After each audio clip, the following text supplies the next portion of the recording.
HIV made the jump from chimps to people to just a few square miles in a remote corner of Cameroon. Ground Zero, the birthplace of the killer, is more than 1,000 miles away from Kinshasa. How would the virus from here then gotten down to Kinshasa? The remote location of Ground Zero is a big clue, but alone, it raises more questions than answers. It's a place so cut off from the world that it's impossible to see how HIV ever got from there to a big city like Kinshasa. Dirk will return to Arizona because Mike has developed a method that could be critical to solving the riddle.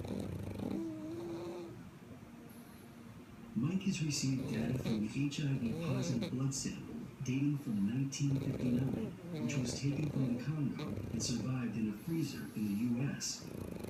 If he can squeeze more data out of the tissue blocks, he will be able to hone in on the common ancestor for all of these viruses, and the time when it must have circulated. The first patient of more than 70 million who've been infected to date. I'm looking forward to if we can get sequence from several more of these to plug them into the dating analyses. Mike always found the desert around Tucson inspiring. He is now convinced that he can pinpoint the time when HIV emerged to within a few years. You look at that cactus and you ask, how old is it? Nothing leaps out immediately, but if we had a photo from 10 years ago, and we could compare how quickly the branches have grown over that 10-year period, that gives us a rate. If it grows at, say, 15, 20 centimeters per year, you can then extrapolate back and say, well, that thing's probably 120 years old. With HIV, those 4 branches might be samples from the 1960s. The tall branch might be a recent sample from 2013.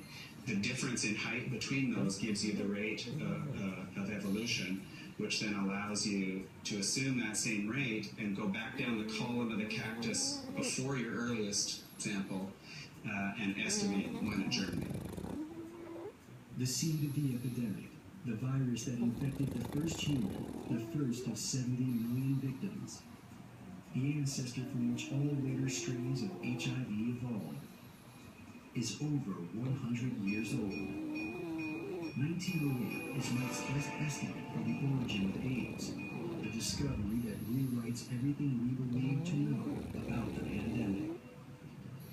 That's 7 decades before people started to die in the U.S., 5 decades before Kinshasa was in the grips of an epidemic. But why exactly then? What allowed a virus to leap from the jungle into the world?